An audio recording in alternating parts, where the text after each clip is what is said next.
Good morning everyone. Chapter number 14 વિવાહ સંસ્કાર.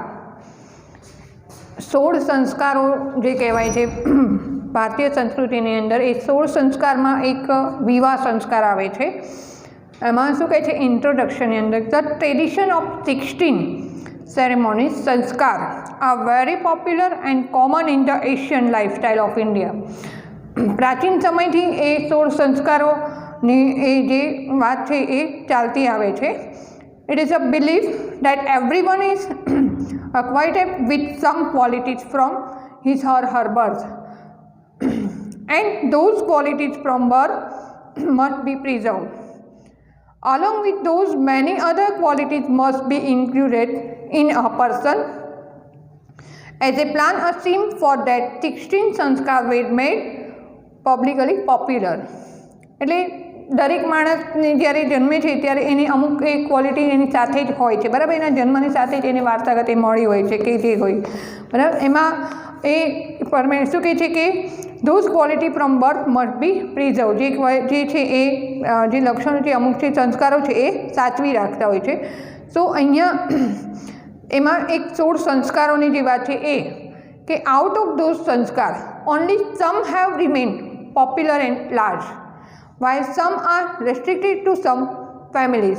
કેટલાક સંસ્કારો તો એવા અમુક પરિવાર સુધી જ સીમિત રહ્યા છે, કારણ કે 16 સંસ્કારોમાં હવે જે એ 16 સંસ્કારો પ્રમાણે એ રીતે નથી ચાલતા. અમુક જ ફેમિલી સુધી એ રહ્યા છે, એમ કે અમુક જ ફેમિલી કે અમુક વર્ગ જ એવો છે કે એ 16 સંસ્કારોની પ્રણાલી રીતે ચાલતો હોય.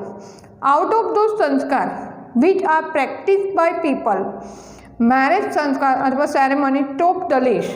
આ એક જ એક વસ્તુ એક બધા સંસ્કારોમાં ટોપ લિસ્ટમાં છે કે એ બધા જ વર્ગના લોકો છે એ સંસ્કારનું પ્રણાલી છે. Many rituals are to perform in the marriage ceremony. એમાં ઘણી બધી વિધિઓ હોય છે. The basis of the ritual to be perform in the marriage ceremony is the Kalpasutra. The Kalpashastra is one of the famous 6 shastra known as Veda in Vedic literature. વૈદિક સાહિત્ય જે કહીએ કે વેદ, ઉપનિષદ ને બરાબર, એના પછી વેદના અંગો આવે છે. વેદના અંગો એમાં શિક્ષા, કલ્પ, વ્યાકરણ, નિરુક્ત, જ્યોતિષ, છંદ, આ વેદના અંગો કહેવાય છે. એમાંનું એક અંગ કલ્પ છે. એ વેદના અંગોમાંથી એક અંગ કલ્પશાસ્ત્ર કહેવાય છે. એ કલ્પશાસ્ત્રની અંદર આ વિવાહ સંસ્કારની અંદર વાત આવે છે. એ કલ્પશાસ્ત્ર પણ ત્યાં એમાં ડિવાઇડેડ છે કે શું કહે છે, this Kalpasutra is divided into 4 parts mainly. Kalpasutra પણ 4 વિભાગમાં ડિવાઇડેડ છે. તો કે ધર્મસૂત્ર, સ્ત્રોતસૂત્ર, ગૃહ્યસૂત્ર એન્ડ શુલ્વસૂત્ર. આ 4 સૂત્રોમાં એ ડિવાઇડેડ છે. Rites of marriage etcetera are mostly decide on the basis of Grihyasutra. Parikrama and saptapadi are the important rituals in the marriage rites. Parikrama અને સપ્તપદી જે અગ્નિની ફરતે જે ફેરા લેવામાં આવે છે, 4 ફેરા કે કોઈને બધામાં અલગ અલગ હોય છે, બરાબર. એમાં એ આ મેરેજની એક વિધિ છે. The objective of this lesson is to familiarise with the preaching of both the rites through the conversation between the host and the purohit, that is Brahmin, and also to teach her art of conversation in Sanskrit. સંસ્કૃતમાં વાતચીત કરવાના જે ઉદ્દેશથી એ શીખવા માટે પણ, અને એની સાથે આ વસ્તુ જે એક રાઇટ છે, જે વિધિ છે, એમનું પણ એ રીતે જ્ઞાન. એટલે અહીંયા એક યજમાન અને પુરોહિત. યજમાન એટલે જેના ઘરે પુરોહિત એટલે જે બ્રાહ્મણ જેના ઘરે જાય છે, બરાબર. ફોર એક્ઝામ્પલ કોઈ બી વિધિ કરવા માટે જાય છે, કર્મકાંડ માટે જાય છે, તો જેના ઘરે જાય છે એ મીન્સ એ યજમાન અને પુરોહિત એ બ્રાહ્મણ, એ બંનેની વાતચીત દ્વારા અહીંયા એ સંસ્કારોમાં એક 16 સંસ્કારોમાં એક વિવાહ સંસ્કાર છે, એની જે વિધિ છે એના વિશે વાત કરે છે, એનું જ્ઞાન આપે છે. ઇન ધ રાઇટ્સ ઓફ પ્રદક્ષિણા, મંગલ ફેરા કહેવાય છે ને આપણે. પ્રદક્ષિણા એટલે કોઈ બી વસ્તુની ફરતે ફરવું એ પ્રદક્ષિણા કહેવાય. પણ અહીંયા અગ્નિની ફરતે જે વિવાહમાં જે લગ્નની અંદર ફરવામાં આવે છે એને મંગલ ફેરા. Sometimes the bridegroom leads and then the bride leads. કોઈ વખત બ્રાઇડગ્રૂમ લીડ્સ એટલે ક્યારેક એ નેતૃત્વ લે છે અને ક્યારેક કન્યા નેતૃત્વ. While walking 7 step around the fire altars, this right suggests that in the sum of the household duty, the bridegroom must play leading role. In some, the brides must play. અમુક વર્ક અમુક જે કાર્ય છે એમાં શું કહે છે કે વરનું મહત્ત્વ હોય છે, અમુક જે કાર્ય છે એમાં કન્યાનું એ કાર્યની અંદર હાઉસ હોલ્ડ વર્ક જે ગૃહ કાર્ય જે છે કે કોઈ બી ગૃહ કાર્ય એટલે ઘરના કે એમ કે સંસારની અંદર એ લોકો જીવન જીવતા અમુક કાર્યમાં એનું નેતૃત્વ હોય છે, અમુક કાર્યમાં કન્યાનું નેતૃત્વ હોય છે. એટલે અમુક જે આમ તો કહેવાય કે ધર્મ અર્થ કામ અને મોક્ષ બરાબર એના જે 4 વસ્તુઓ છે એની પ્રાપ્તિ માટે કે અહીંયા કયા સમયે કે કયા પહેલાંમાં નેતૃત્વ વધારે હોય છે એ રીતે the message while in the rituals of સપ્તપદી both the bride and bridegroom have to walk together. જ્યારે સપ્તપદીમાં બંને સાથે ચાલવાનું હોય છે. The message conveyed here is that in some household duty both should work hand to hand. સપ્તપદીનો અર્થ એવો થાય છે કે એમાં બંને સાથે ચાલતા હોય છે બરાબર. તો એમાં એનો મિનિંગ એ કહેવા માગે છે કે બધા જ કાર્યમાં બંનેને સાથે રહેવાનું છે. એટલે બંનેનો વિચાર એક હોવા જોઈએ, બંનેની દિશા એક હોવી જોઈએ. દિશા એટલે એ કેવું થશે કે જ્યારે બંનેના વિચારો, બંનેની જે જવાની ગતિ છે એટલે આમ ચાલવાની ગતિ નહીં પણ આગળ વધવા માટે સંસારની અંદર જે ગતિ છે દિશા પણ એક હોવી જોઈએ. Without leaving one behind, that is without changing the pace of work and direction.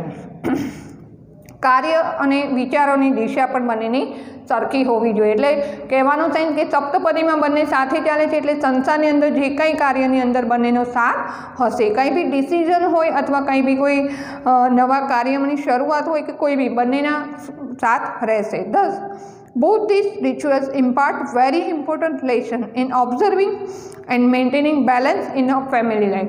એટલે આ વસ્તુ દ્વારા એક બહુ સરસ શીખવામાં આવ્યું છે કે ફેમિલી લાઈફની અંદર બેલેન્સ કઈ રીતે રહી શકે બરાબર. ત્યારે એ બંનેના વિચારો એક સરખા હશે, બંનેના કાર્ય કરવાની દિશા એક હશે, નક્કી હશે તો જ એ ફેમિલી લાઈફનું બેલેન્સ રહેશે. નહીં તો એક ઉત્તર અને એક દક્ષિણ ચાલતું રહેતું હોય છે અને એમાં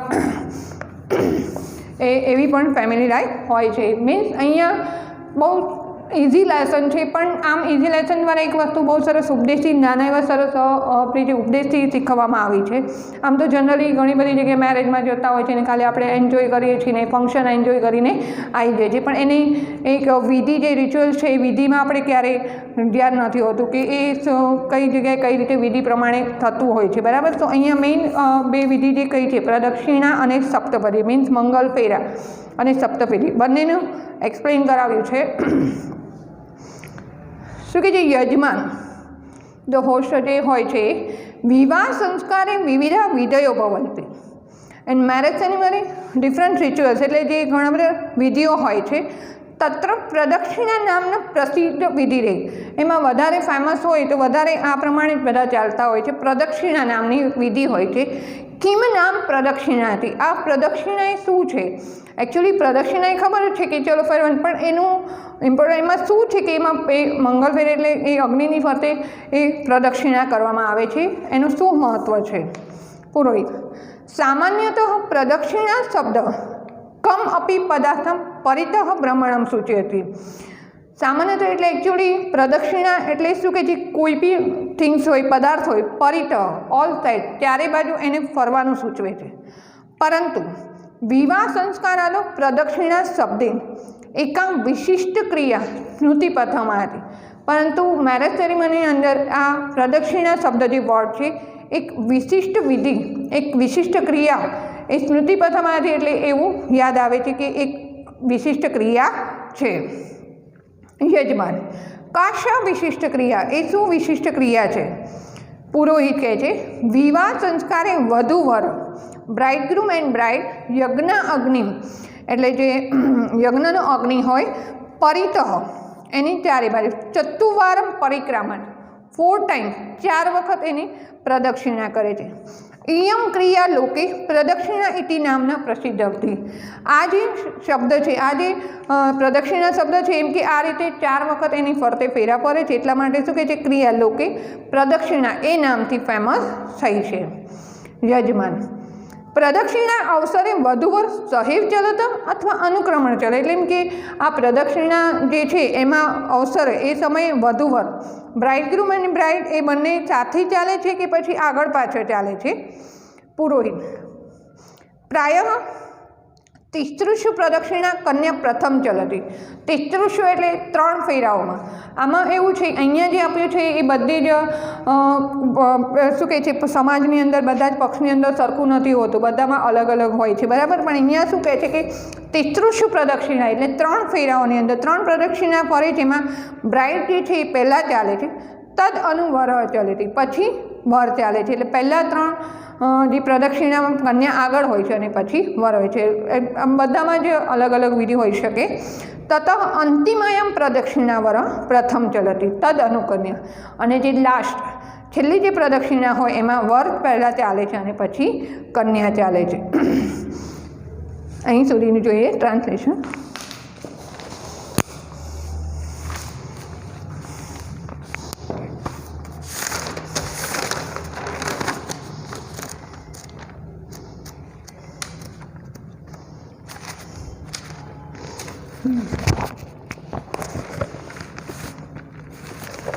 विवाह संस्कार, रिचुअल्स ऑफ मैरिज। यजमान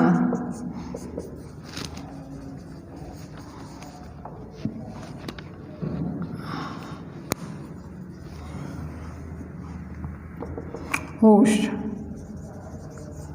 ये शुं कहे छे many types of rituals are performed in the marriage ceremony.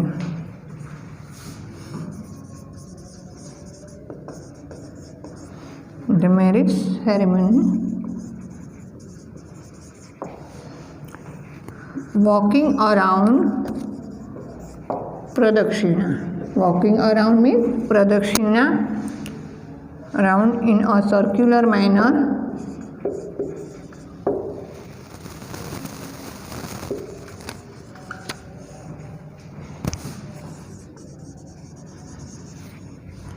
is an important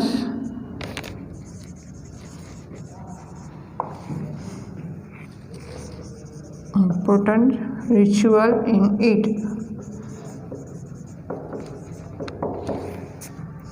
In fact,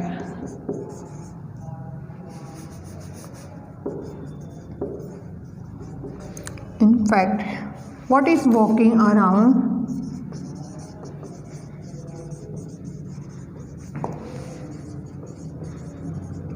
What is walking around in a circular manner?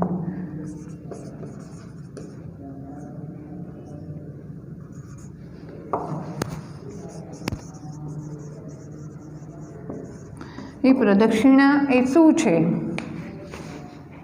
Purohit. Generally speaking, the team the term प्रदक्षिणा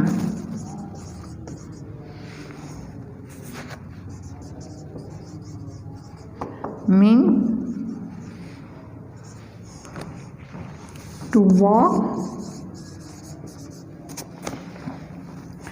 around something. એવું કહેવાય છે પ્રદક્ષિણા એટલે કોઈ બી વસ્તુને around something, કોઈ પણ ફરતે ફરવું, ગોળ ફરવું. બટ પ્રદક્ષિણા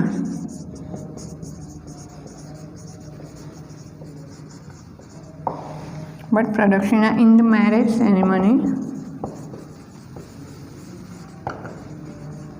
the marriage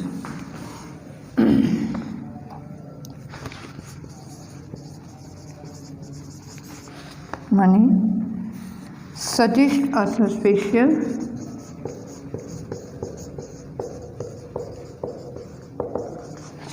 special kind of action. एक विशिष्ट प्रकारनी क्रिया है. विवाह संस्कार में एक प्रदक्षिणा एक विशिष्ट प्रकारनी क्रिया है. What is that particular action? एक विशिष्ट प्रकारनी क्रिया शू है?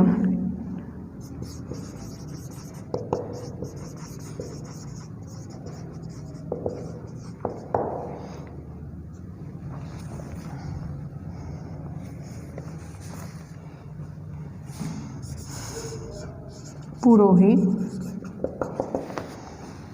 in the marriage ceremony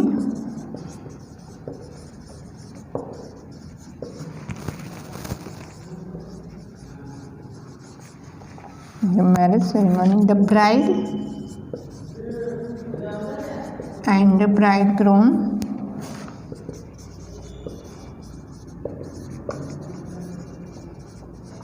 वर અને કન્યા walk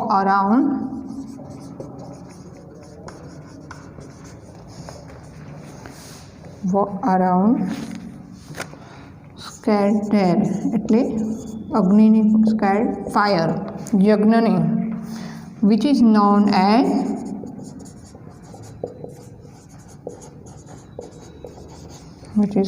as પ્રદક્ષિણા. સો અહીંયા યજમાન કહે છે કે લગ્ન સંસ્કાર વિવાહ સંસ્કારમાં જે પ્રદક્ષિણા છે એ એક વિશિષ્ટ વિધિ શું છે, શ્રેષ્ઠ વિધિ. વિશિષ્ટ વિધિ કઈ એમ કે પ્રદક્ષિણા એ શું છે, ત્યારે એ પુરોહિત કહે છે કે વિવાહ સંસ્કાર કે પ્રદક્ષિણાની અંદર વર અને બ્રાઇડ એન્ડ બ્રાઇડગ્રૂમ એ જે યજ્ઞના અગ્નિની ફરતે ફરે છે. સો આગળનો હવે ટ્રાન્સલેશન પછી જોઈશું.